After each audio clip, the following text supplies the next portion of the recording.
Hello friends, today we will discuss about BEd. One by one हम इसके हर criteria के बारे में डिस्कस करेंगे। जैसे सबसे पहले इसका टाइम ड्यूरेशन क्या होता है और इसके अंदर हम कौन सी क्लासेस के लिए अप्लाई कर सकते हैं, और देन उसके बाद हम डिस्कस करेंगे कि इसके जो टाइम ड्यूरेशन है उसके विद रिस्पेक्ट कौन से हमें सब्जेक्ट्स को स्टडी करना होता है, उसके अंदर क्या थ्योरी होती है और कितना प्रैक्टिकल वर्क होता है। Now let's get started. सबसे पहले बीएड की फुल फॉर्म होती है बैचलर ऑफ एजुकेशन। मतलब हमें एक डिग्री, ये कोर्स है और हमें एक डिग्री प्रोवाइड करी जाती है विद रिस्पेक्ट टू एजुकेशन, कि हम कैसे पढ़ाते हैं, what is the meaning of education and what are the different methods to teach students etcetera. So सबसे पहले हम बताएंगे कि ये होता है एक 2 ईयर प्रोग्राम। मतलब 2 ईयर प्रोग्राम होता है और इसके अंदर हम एक एनुअल स्कीम के अंदर पढ़ते हैं। सो एनुअल स्कीम के अंदर first year and second year we have, and इसके बाद इसके अंदर काफ़ी सारे थ्योरी सब्जेक्ट्स भी होते हैं और प्रैक्टिकल वर्क भी कराया जाता है। और हमें बताया जाता है कि टीचिंग के लिए हम कौन से मेथड्स अप्लाई कर सकते हैं, किस तरीके से हम बच्चों के अंदर एक जो क्रिएटिविटी है उसको और ज़्यादा हम उसको उभार के निकाल सकते हैं। एंड इसके बाद हम बताएंगे कि ये कौन से क्लासेस के लिए एप्लीकेबल होता है। It is for upper primary और we can say middle primary, जिस जोन से के अंदर हमारे पास क्लासेस आती हैं classes 6 to 8, and next for the secondary level means classes 9th and 10th। और इसके साथ हमें चाहिए होती है ग्रेजुएशन डिग्री। क्या चाहिए होती है? Graduation degree. That can be from science और आर्ट्स सेक्शंस। बट लेकिन आपको बीएड करने के लिए मिनिमम जो क्वालिफिकेशन होता है वो ग्रेजुएशन डिग्री इज कंपल्सन, क्योंकि हम बीएड परस्यू करने से पहले हमारे पास ग्रेजुएशन डिग्री होनी चाहिए ताकि हम इन क्लासेस को पढ़ा सकें। और अगर हमें बीएड के बेसिस पे ही आगे सीनियर सेकेंडरी में अप्लाई करना है for the class 11th and 12th, तो हमारे पास होना चाहिए मास्टर्स, जिन सब्जेक्ट्स को हम उन क्लासेस में पढ़ाएंगे। Okay, and these are the like time period and these are the classes which we can teach on the basis of BEd. इसके बाद हम कुछ टेस्ट होते हैं जो हमें क्लियर करने होते हैं for the government jobs like CTET and HTET. ये हमें क्लियर करने होते हैं in the duration of BEd और after the duration of BEd, लेकिन इनके लिए बीएड होना जरूरी होता है। ओके, नाउ नेक्स्ट, ये हमारे अप्रूव करी गई थी by NCTE which is national council of teacher education. ठीक है, नाउ हम इसके बारे में डिस्कस करेंगे कि जो ये 2 ईयर प्लान है उसके अंदर हम कौन से सब्जेक्ट्स को स्टडी करते हैं और उनके कितने क्रेडिट पॉइंट्स होते हैं। In first year we have 5 subjects, theory subjects and 4 practical subjects. So सबसे पहले हमारे पास होता है childhood and growing up. Childhood and growing up के अंदर हम पढ़ते हैं कि हम स्टार्टिंग से जो एक इंडिविजुअल होता है उसकी ग्रोथ किस हिसाब से हो रही है और डेवलपमेंट किस हिसाब से हो रही है, लाइक उसका फिजिकल स्ट्रक्चर क्या है और उसको क्या क्या नीड्स होती हैं ग्रोइंग अप बेबी के लिए, या फिर वो किस एज को क्या नाम दिया जाता है। डिफरेंट जो हमारे पास फिलोसफर्स हैं उन्होंने क्या इस बारे में बताया है और उनका चाइल्डहुड का क्या रिलेशन होता है with the education. Next one we have the subject contemporary India and education, कि हमारे जो इंडिया के अंदर है विद टाइम क्या क्या चेंजेस आए हैं हमारे एजुकेशन सिस्टम के अंदर। इस सब्जेक्ट के अंदर हम इस चीज को पढ़ते हैं। It is the second paper. And third paper we have learning and teaching क्या?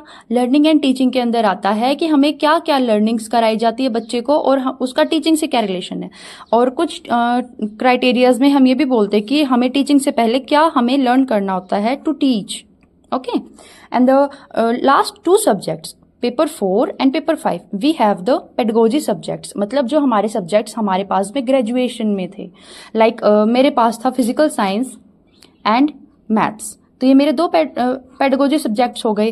किसी के पास किसी को आर्ट से हमने ग्रेजुएशन करी है तो उसके पास हो सकता है सोशल साइंसेज प्लस इकोनॉमिक्स, या और कोई सब्जेक्ट जैसे मैथ या इकोनॉमिक्स।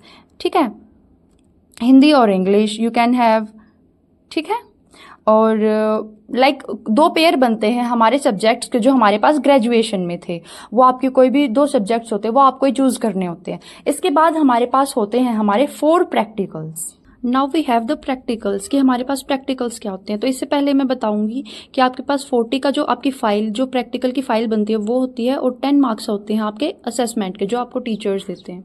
तो सबसे पहला हमारे पास जो सब्जेक्ट है वो है reading and reflecting on text. मतलब इसके अंदर हम जो फाइल बनाते हैं या इसका जो हमारा प्रैक्टिकल होता है उसके अंदर होता है कि टेक्स्ट के बारे में इंफॉर्मेशन, कि हम टेक्स्ट को कैसे रीड करते हैं, उसका एक प्रॉपर स्ट्रक्चर क्या होता है, देन हम उसको रिफ्लेक्ट कैसे करते हैं, कि हम दूसरे को कैसे उसके बारे में बता सकते हैं with proper understanding of the comprehension and the knowledge of transferring the text to others. हम किस तरीके से उसको अच्छे से एक्सप्लेन कर पा रहे हैं कि दूसरों को भी इस बारे में समझ में आए। Next one is drama and art in education, मतलब कि आर्ट का हमारे एजुकेशन में क्या रोल होता है एंड ड्रामा का क्या रोल होता है। इसके अंदर various topics we have about the drama like dance and the singing and other subjects also, other topics also. And in art we have the different types of arts in the education like rangoli और like paintings, scenery paintings, other types of paintings also. Next subject is critical and understanding of ICT. ICT मतलब information and communication technology. इसके बारे में हमें क्या knowledge है, हम उसको क्रिटिकली अंडरस्टैंड करेंगे। क्रिटिकली अंडरस्टैंड करने का मीनिंग होता है कि उस चीज के बारे में बहुत ज्यादा अच्छे से पता होना, deeply. Critical understanding means deeply understanding होना उस बारे में। ओके, इसके अंदर हम like various type of computers, हम स्मार्ट बोर्ड्स को कैसे यूज कर सकते हैं in the innovative ways for the education. Okay, and the fourth one is understanding the self. ये एक टीचर की सबसे ज्यादा एक अच्छी क्वालिटी होती है और होनी भी चाहिए एक टीचर के अंदर, अंडरस्टैंडिंग द सेल्फ। बच्चों को समझने से पहले एक टीचर को खुद को समझना चाहिए होता है, तो उसके लिए हमारी ये फाइल होती है। इसके अंदर होता है हूँ, मैं कौन हूँ, मेरा क्या एक एज अ टीचर हमारी रिस्पॉन्सिबिलिटीज है, what responsibilities we have and what are the qualities of a teacher. Like qualities, patience होना चाहिए टीचर के अंदर, एक गुड लिसनर होना चाहिए, एक्सेट्रा। ये इसके अंदर हम स्टडी करते हैं। Now let's come on the subjects of the second year.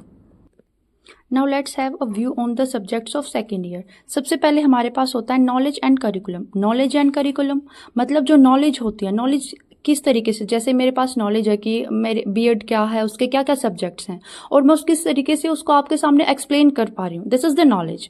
And curriculum, curriculum मतलब जो हमारे क्राइटेरिया एक बनाया जाता है कि ये सब्जेक्ट्स आपको इतने टाइम पीरियड के अंदर कंप्लीट कराने हैं, उसके बाद आपको कितने सारे एग्जाम्स लेने हैं, टेस्ट जो कंडक्ट कराने हैं according to the student pace, student के लेवल के अकॉर्डिंग। तो इसके अंदर हम वो पढ़ते हैं। Assessment for learning, assessment for learning क्या होता है? असेसमेंट क्या होता है भाई? असेसमेंट होता है कि किसी भी चीज को हमें एक जांच करना उसके बारे में, ठीक है। तो असेसमेंट फॉर लर्निंग के अंदर आ जाएगा आपके पास जैसे कुछ टेस्ट होते हैं, हम कैसे अप्लाई करते हैं। एसेज होते थे हमारे स्कूल में, एफएस भी होते थे भाई। समेटिव मतलब कि जो 6 मंथ के बाद होता था या 1 ईयर के बाद होता था। एफएस होते थे हमारे, यूनिट टेस्ट भी बोलते थे हम उनको, कि हमारा एक चैप्टर हो गया, एक यूनिट हो गई, उसके बाद जो हमारे पास कराते थे वो इसके अंडर आएंगे। और जैसे कुछ स्टैटिस्टिकल टूल्स होते हैं जैसे mean, median, mode, standard deviation, और इसके अंदर हम कुछ टाइप्स के बारे में पढ़ेंगे टेस्ट के, इसके अंदर आएगा ये सारा सब कुछ। Then creating an inclusive school. Creating an inclusive school मतलब एक इंक्लूसिव स्कूल को हम कैसे क्रिएट कर सकते हैं। इंक्लूसिव का मतलब होता है कि सभी बच्चों को हम एक स्कूल के अंदर लेकर आएंगे, और कोई भी डिफ्रेंशिएशन नहीं होगा, ना ही कोई स्पेशल ट्रीटमेंट होगा किसी के लिए भी। हम सबको उनके जो पेस है ना, जिसको जितनी जरूरत है उतने हम रिसोर्सेज प्रोवाइड कराएंगे। जैसे भाई जिसके पास कोई बच्चा है, उसके पास वो इस लेवल पे है and second one is on this level, तो हम उसको यहां तक लाने के लिए कितना हम उसको हेल्प प्रोवाइड करवा सकते हैं वो प्रोवाइड कराएंगे, और इसको भी हम प्रॉपर हेल्प प्रोवाइड करेंगे इस चीज को मेंटेन करने के लिए। तो ये होता है हमारा क्रिएटिंग एन इंक्लूसिव स्कूल। इसके अंदर हम कुछ पॉलिसीज को पढ़ेंगे, डिफरेंट मेथड्स को पढ़ेंगे बच्चों को एक साथ कोऑपरेटिव करने के लिए। Then fourth one is LAC. LAC मतलब लैंग्वेज अक्रॉस द करिकुलम, कि हमारे करिकुलम में लैंग्वेज का क्या रोल है, लैंग्वेज हमें किस तरीके से हेल्प करती है। भाई लैंग्वेज ऑब्वियसली हेल्प करती है हमें, डिफरेंट सब्जेक्ट्स जो होते हैं वो किसी न किसी लैंग्वेज के अंदर पढ़ते हैं। जैसे हम पढ़ते हैं हिंदी, हमारी लैंग्वेज है, बाकी सब्जेक्ट्स को भी हम हिंदी में भी पढ़ते हैं। जैसे हमारी सोशल साइंसेज होती है वो हिंदी में भी होती है और इंग्लिश में भी होती हैं। वैसे ही हम अलग अलग लैंग्वेजेस को किस तरीके से यूज करते हैं और एक लैंग्वेज को दूसरी लैंग्वेज समझने के लिए कैसे यूज करते हैं वो हम पढ़ेंगे इसके अंदर। देन हमारे आ जाते हैं अंडरस्टैंडिंग डिसिप्लिन्स एंड सब्जेक्ट्स। ये आपका होता है 50 मार्क्स का एग्जाम। ये चारों होते हैं वो 50 मार्क्स के होते हैं। LAC, understanding discipline and subjects, gender, school and society and optional. Optional के बारे में अभी आपको आगे बताती हूँ। और ये 3 सब्जेक्ट्स होते हैं हमारे 80 मार्क्स के प्लस 20 मार्क्स ऑफ असेसमेंट, तो 100 नंबर की। अंडरस्टैंडिंग द डिसिप्लिन्स के अंदर हम पढ़ते हैं, जैसे हमारे 11th-12th क्लासेस में या उसके बाद हम जो फर्दर पढ़ते हैं ना, हम डिसिप्लिन्स में डिस्ट्रीब्यूट हो जाते हैं कि ये साइंस डिसिप्लिन है, ह्यूमैनिटीज़ है, और सब्जेक्ट्स होते हैं। उन चीज़ों का एक प्रॉपर हमें इंक्लूजन पढ़ाया जाता है टिल द क्लास 10th तक। जैसे हमारे पास साइंस के अंदर क्या होते हैं, तीनों सब्जेक्ट्स मिक्स होते हैं, फिजिकल साइंस हम फिजिक्स को बोलते हैं। देन बायोलॉजी भी होती है उसके अंदर, और केमिस्ट्री भी होता है ना इनका इंक्लूजन साइंस के अंदर। लेकिन हम इनको फर्दर पढ़ते हैं तो ये डिवाइड हो जाते हैं डिसिप्लिन के अंदर कि फिजिक्स को हम फिजिक्स के क्राइटेरिया में ही पढ़ेंगे, केमिस्ट्री को अलग से और बायोलॉजी को अलग से। Then gender, school and society कि इन तीनों चीज़ों का रोल क्या होता है एक एजुकेशन के सिस्टम के अंदर। Optional subjects, 7th one is optional subjects. इनके अंदर आप अलग अलग, जैसे कॉलेजेस है, यूनिवर्सिटीज़ हैं, वो आपको अलग अलग ऑप्शंस प्रोवाइड कराती हैं। तो मैं कुछ बेसिक ऑप्शंस के बारे में आपको बता देती हूँ। वर्क एजुकेशन एक ऑप्शन ये होता है कि आपको वर्क एजुकेशन के बारे में बताया जाता है, उसके एक्सपीरियंसेस के बारे में बताया जाता है, और ये भी 50 मार्क्स का एग्जाम होता है, 40 थ्योरी होती है और 10 मार्क्स होते हैं असेसमेंट के लिए। एक ऑप्शन होता है हमारे पास health, physical and yoga. And the third one is peace education. Peace क्या होता है भाई? शांति। इसकी हमें क्या एजुकेशन के अंदर क्या इसकी यूज है, हम किस तरीके से इसको अप्लाई कर सकते हैं, ये सारी चीजें इसके अंदर होंगी। Then next one is guidance and counselling. Guidance and counselling के अंदर होता है कि हम टीचर्स और बच्चों को किस तरीके से उनके फील्ड में आगे बढ़ने के लिए गाइड कर सकते हैं, उनको किस तरीके से काउंसलिंग सेशंस प्रोवाइड करा सकते हैं, और ये किस तरीके से हेल्पफुल होगा एक टीचिंग लर्निंग प्रोसेस के अंदर। ये सारे हमारे हो गए theory subjects. Now we have 3 practical subjects also. अभी हम उनके बारे में डिस्कस करते हैं। देखो, जो हमने फर्स्ट ईयर के अंदर जो हमने 2 सब्जेक्ट्स चूज करे थे ना अपने अकॉर्डिंग, जो हमारे पास मास्टर्स या ग्रेजुएशन में जो 2 सब्जेक्ट थे, तो उनके हमें एक फाइल बनानी होती है जिसके अंदर हम लेसन प्लान्स लिखते हैं। 2 फाइल बनती हैं अलग अलग। तो ये 2 हमारे प्रैक्टिकल सब्जेक्ट्स हो गए सेकेंड ईयर के लिए। और एक और होता है स्कूल एक्टिविटीज वाला सब्जेक्ट जो हमारा होता है, उसके अंदर हमें एक प्रॉपर ट्रेनिंग के लिए जाना होता है किसी भी स्कूल में, या हमें कॉलेज में ही हमें वो टीचिंग लर्निंग का हमें एक क्राइटेरिया हमें कंप्लीट करना होता है, और उसके बेसिस पे हमें एक फाइल प्रिपेयर करनी होती है जिसके अंदर हम लिखते हैं कि हम कौन से स्कूल में गए थे, हमने वहां पर क्या क्या एक्टिविटीज परफॉर्म करी, जैसे असेंबली कैसे करते हैं, एग्जाम कैसे कंडक्ट करते हैं, हर चीज, और वहां पर डॉक्यूमेंटेशन के बारे में हर चीज के बारे में लिखते हैं इस फाइल के अंदर। तो ये सारा मैंने आपको डिस्क्रिप्शन बताया था, the subjects of BEd first year and second year, plus जो हमारे प्रैक्टिकल होते हैं उनके बारे में। आई थिंक आपके सभी क्वेरीज का आंसर आपको इस वीडियो के अंदर मिल गया है। Thank you very much for watching the video, and please do like and share and subscribe if you like it.